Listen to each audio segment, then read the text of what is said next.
But the ego always thinks in divisions, in dualities. It divides everything. Existence is indivisible. It cannot be divided. You were a child, then you became young. Can you demark the line when you became young? Can you demark the point in time where suddenly you were no more a child and you became young? One day you become old. Can you demark the line when you became old? Processes cannot be demarked. Exactly the same happens when you are born. Can you demark when you are born? When life really starts? Does it start when the child starts breathing? And the doctor spanks the child and the child starts breathing. Then life is born? Or when the child got into the womb, the mother became pregnant, the child was conceived, then life started. Or even before that, when life exactly starts, it is a non-ending and a process of no beginning. It never starts. When a person is dead, when the breathing stops, then a person is dead. Many yogis have proved it now on scientific grounds that they can stop breathing and they are still alive and they can come back. So stopping of the breathing cannot be the end. Where life ends, it never ends anywhere. It never begins anywhere. We are involved in eternity. We have been here since the very beginning, if there was any beginning. And we will be here. We are going to be here to the very end, if there is going to be any end. In fact, there cannot be any beginning and there cannot be any end. We are life. Forms change. Bodies change. Minds change. And what we call life is just an identification with a certain body, with a certain mind, with a certain attitude. What we call death is nothing but getting out of that form, out of that body, out of that concept. You change houses. If you get too much identified with one house, then changing the house will be very painful. You will think you are dying. Because the old house was what you were. That was your identity. But it doesn't happen because you know you are only changing the house, you remain the same. Those who have looked within themselves, those who have found who they are, come to know an eternal, non-ending process. Life is a process, timeless, beyond time. Death is part of it. Death is a continuous revival, a help to life to resurrect again and again, to help the life to get rid of old forms, to get rid of dilapidated buildings, to get rid of old confining structures, so that again you can flow, and again you can become fresh and young, and again you can become virgin.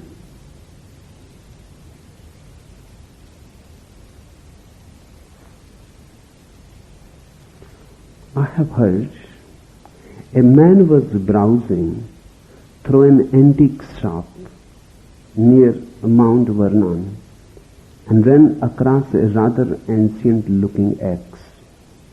"That's a mighty old axe you have there," he said to the shop owner. "Yes," said the man, "it once belonged to George Washington." "Really?" said the customer. "It certainly stood up well." "Of course," said the antique dealer, "it has had 3 new handles and 2 new heads." But that's how life is. It goes on changing handles and heads. In fact, it seems everything goes on changing, and yet something remains eternally the same. Just watch. You were a child. What has remained of that now? Just a memory. Your body has changed. Your mind has changed. Your identity has changed. What has remained of your childhood? Nothing has remained, just a memory. You cannot even make a distinction whether really it had happened or you had seen a dream, or you had read in a book, or somebody has told about himself, whether the childhood was yours or somebody else. Sometimes have a look into the album of old photographs. Just see this was you, and you will not be able to believe. You have changed so much. In fact, everything has changed. Handles and heads and everything has changed. And still, deep down somewhere, something remains a continuity. A witnessing remains continuous. There is a thread, howsoever invisible. Everything goes on changing. That invisible thread remains the same. That thread is beyond life and death. Life and death are 2 wings for that which is beyond life and death. That which is beyond goes on using life and death as 2 wheels of a car, complementary. It lives through life, it lives through death. Death and life are its processes, like inhalation, exhalation. But something in you is transcendental. That art thou, that transcendental. But we are too much identified with the form that creates the ego. That's what we call I. Of course, the I has to die many times, and it has to die many times. It is constantly in fear, trembling, shaking, always afraid, protecting, securing.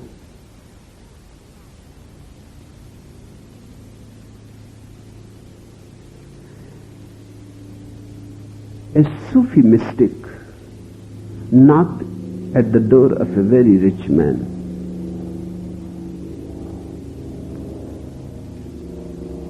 He was a beggar,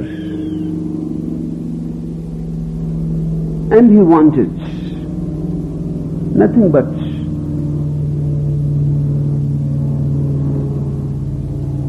enough so that he can have his meal. The rich man shouted at him and said, "Nobody knows you here, but I know myself," said the dervish. How sad it would be if the reverse were true. If everybody knew me and I was not aware who I am, how sad it would have been. Yes, you are right, nobody knows me here, but I know myself. These are only the two situations possible. And you are in the sad situation. Everybody may be knowing about you, who you are. You yourself are completely oblivious of your transcendence, of your real nature, of your authentic being. This is the only sadness in life. You can find many excuses, but the real sadness is this, that you don't know who you are. How a person can be happy not knowing who he is, not knowing from where he is coming, not knowing where he is going. And then 1,001 problems arise because of this basic self-ignorance. A bunch of ants came out of the darkness of their underground nests in search of food. It was early in the morning. The ants happened to pass by a plant whose leaves were covered with morning dew. "What are these?" asked one of the ants, pointing to the dewdrops. "Where do they come from?" Some said they come from the earth. Others said they come from the sea. Soon a quarrel broke out. There was a group who adhered to the sea theory and a group who attached themselves to the earth theory. Only one, a wise and intelligent ant, stood alone. He said, "Let us pause a moment and look around for signs, for everything has an attraction towards its source." Or, as it is said, everything returns to its origin. No matter how far in the air you throw a piece of brick, it comes down to the earth. Whatever leans towards the light must originally be of the light. The ants were not totally convinced yet and were about to resume their disputes, but the sun had come up and the dewdrops were leaving the leaves, rising towards the sun and disappearing into the sun. Everything returns to its original source. Has to return to its original source. If you understand life, then you understand death also. Life is a forgetfulness of the original source, and death is again a remembrance. Life is going away from the original source, death is coming back home. Death is not ugly, death is beautiful. But death is beautiful only for those who have lived their life unhindered, uninhibited, unsuppressed. Death is beautiful only for those who have lived their life beautifully, who have not been afraid to live, who have been courageous to live, who loved, who danced, who celebrated. Death becomes the ultimate celebration if your life is a celebration. Let me tell you in this way, whatsoever your life is, death reveals only that. If you have been miserable in life, death reveals misery. Death is a great revealer. If you've been happy in your life, death reveals happiness. If you have lived only a life of physical comfort and physical pleasure, then of course death is going to be very uncomfortable and unpleasant, because the body has to be left. Body is just a temporary abode, a sarai in which we stay for the overnight, and in the morning we have to leave. It is not your permanent abode. It is not your home. So if you have lived just a bodily life and you have never known anything beyond the body, that is going to be very, very ugly, unpleasant, painful. That is going to be an anguish. But if you have lived a little higher than the body, if you have loved music and poetry, and you have loved, and you have looked at the flowers and the stars, and something of the non-physical has entered into your consciousness, that will not be so bad. That will not be so painful. You can take it with equanimity. But still it cannot be a celebration. If you have lived something into the transcendental in yourself, if you have entered your own nothingness at the centers of your being, where you are no more a body and no more a mind, where physical pleasures are completely left far away, and mental pleasures also, the pleasures of music and poetry and literature and painting, everything is left far away. You are simply just pure awareness, consciousness. Then that is going to be a great celebration, a great understanding, a great revelation. If you have known anything the transcendental in you, that will reveal you the transcendental in the universe. Then death is more a death but a meeting with God, a date with God. So you can find three expressions about death in the history of human mind. One expression is of the ordinary man who lives attached to his body, who has never known anything than the pleasure of food or sex, whose whole life has been nothing but food and sex, who has enjoyed sex, whose life has been very primitive, whose life has been very gross, who has lived it, and who has then the moment of fight death, all the society is dead dark, village. They is very ugly buffalo, which people missed. Able to touch, to fly to the height. And there is this suffer sometimes that death is nothing. Have known something, food and sex. Life has not been reproducing. They are little more. Death is one goes into, but they too are. Those not only a rest, door opens. His disciples fully radiant, and his around him. As he tells us it, he opened his heart. Isabel, goodbye. Became full of light, disappears. When a person has God, remember, relation for this burst into tears. My religion is not you how to live.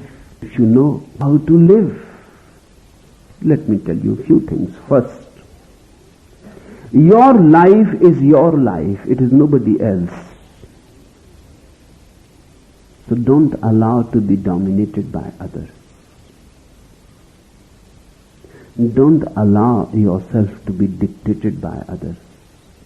It is a betrayal of life. If you allow yourself to be dictated by others, maybe your parents, your society, your educational system, your politicians, your peace, whosoever they are, if you allow yourself to be dominated by others, you will miss your life. Because the domination comes from outside and life is within you. They never meet. I am not saying that you become a no-sayer to each and everything. That too is not of much help. There are two types of people. One, very obedient type, ready to surrender to any and everybody. They don't have any independent soul in them. Immature, childish, always searching for a father figure, somebody to say to them what to do and what not to do. Not able to trust their own being. These people are the greater part of the world, the masses. Then there are against these people a small minority who reject society, who reject the values of the society. And they think they are rebellious. They are not. They are only reactionaries. Because whether you listen to the society or you reject to the society, if society remains in either way the determining factor, then you are dominated by the society. Let me tell you one anecdote.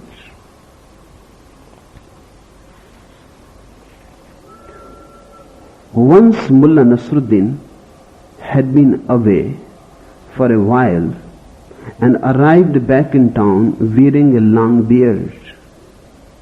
His friends naturally kidded him about the beard and asked him how he happened to acquire the fur piece.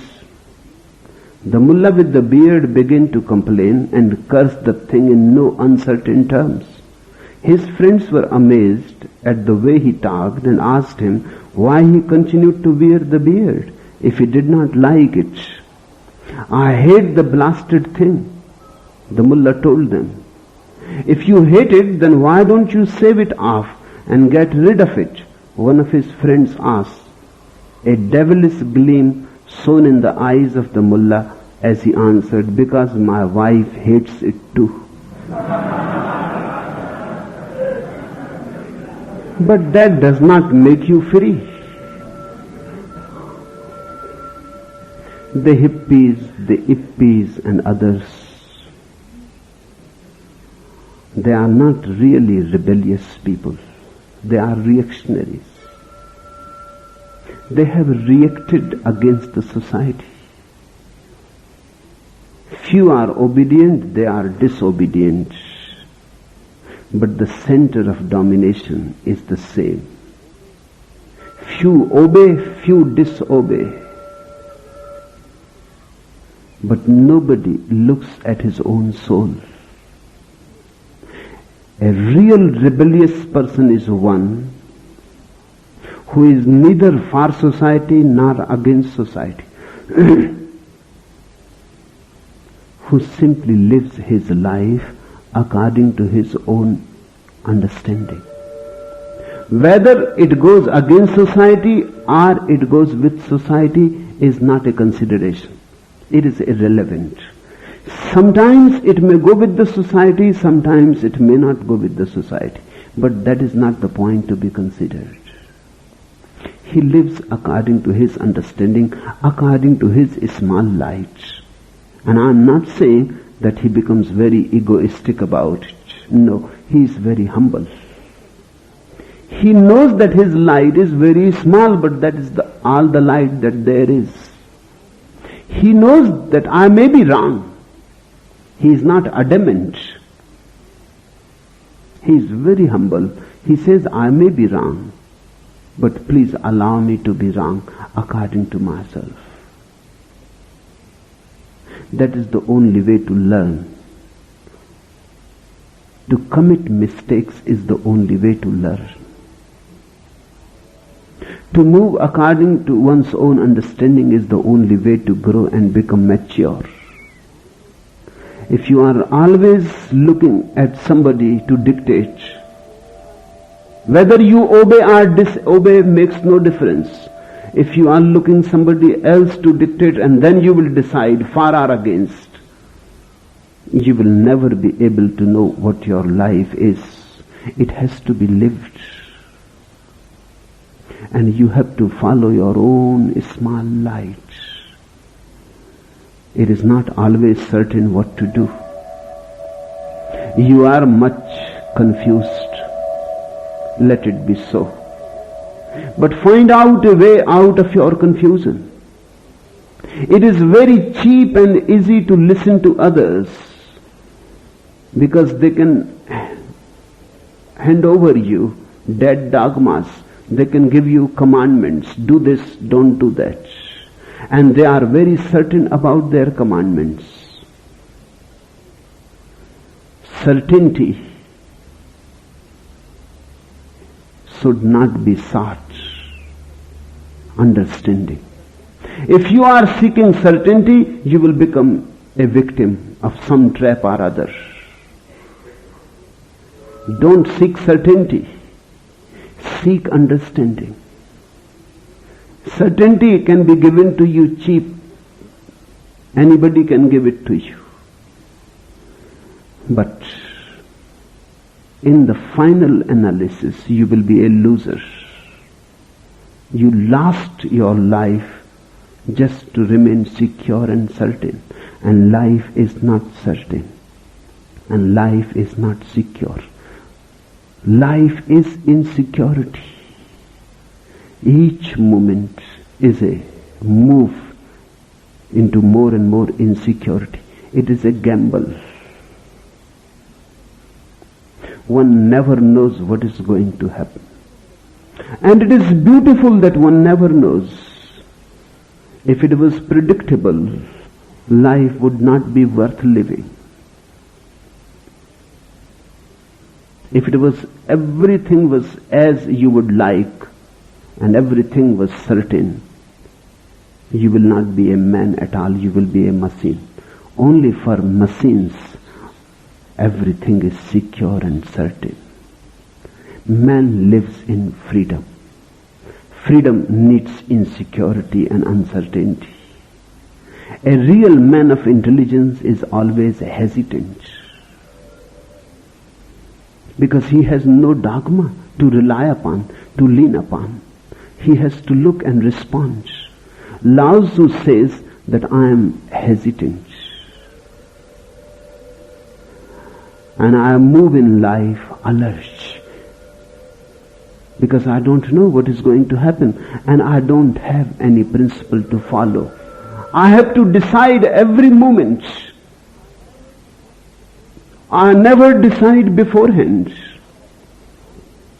I have to decide when the moment has come. Then one has to be very responsive. That's what responsibility is. Responsibility is not an obligation. Responsibility is not a duty. It is a capacity to respond. A man who wants to know what life is has to be responsive. That is missing. Centuries of conditioning have made you more like machines. You have lost your manhood. You have bargained for security. You are secure and comfortable, and everything has been planned by others, and they have put everything on the map. They have measured everything. This is all absolutely foolish, because life cannot be measured. It is immeasurable. And no map is possible, because it is in constant flux. Everything goes on changing. Except change, nothing is permanent. Says Heraclitus, you cannot step in the same river twice. And the ways of life are very zigzag. The way of life is not like a track of a railway train. No, it does not run on tracks. And that's the beauty of it, the glory of it, the poetry of it, the music of it, that it is always a surprise. If you are seeking for security, certainty, your eyes will become closed. And you will be less and less surprised. And you will lose the capacity to wonder. Once you lose the capacity to wonder, you have lost a religion. A religion is the opening of your wondering heart. Religion is a receptivity for the mysterious that surrounds us. Don't seek security. Don't seek advice how to live your life. People come to me, they say, Bhagwan, say to us how we should live our lives. You are not interested in knowing what life is. You are more interested to make a fixed pattern. You are more interested to kill life than to live it. You want a discipline to be imposed on you. And there are, of course, priests and politicians all over the world who are ready, just sitting for you. Come to them and they are ready to impose their disciplines on you. They enjoy that power that comes through imposing your own ideas upon others. I am not here for that.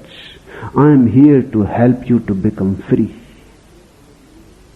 And when I say I am here to help you to become free, I am included. I am to help you to become free of me also. My sannyas is a very paradoxical thing. You surrender to me in order to become free. I accept you and initiate you into sannyas to help you to become absolutely free of every dogma, of every scripture, of every philosophy. And I am included in it. Sannyas is as paradoxical, should be, as life itself is. Then it is alive. So the first thing, don't ask anybody how you should live your life. Life is so precious. Live it. I am not saying that you will not commit mistakes. You will commit. Remember only one thing, don't commit the same mistakes again and again. That's enough. If you can find a new mistake every day, commit it. But don't repeat mistakes. But that is foolish. A man who can find new mistakes to commit will be growing continuously. And that is the only way to learn. That is the only way to come to your own inner light. I have heard it is said,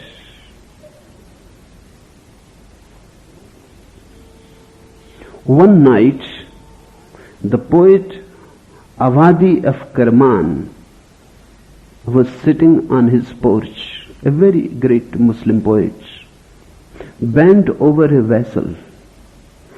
Shams-e-Tabrizi, a great Sufi mystic, happened to pass by. Shams-e-Tabrizi looked at the poet, what he is doing. He asked the poet, what are you doing? The poet said, contemplating the moon in a bowl of water. Shams-e-Tabrizi started laughing, a uproarious laughter, a mad laughter. Where the poet started feeling uncomfortable, a crowd gathered. And the poet says, what is the matter? Why are you laughing so much? Why you are ridiculing me? Shams-e-Tabrizi said, unless you have broken your neck, Why don't you look at the moon in the sky directly? The moon is there, the full moon is there, and this poet is sitting with a bowl of water and looking into the bowl of the water at the reflection of the moon. Seeking truth in scriptures, seeking truth in philosophies, is looking at the reflection. If you ask somebody else how you should live your life, you are asking for misguidance. Because that man can only say,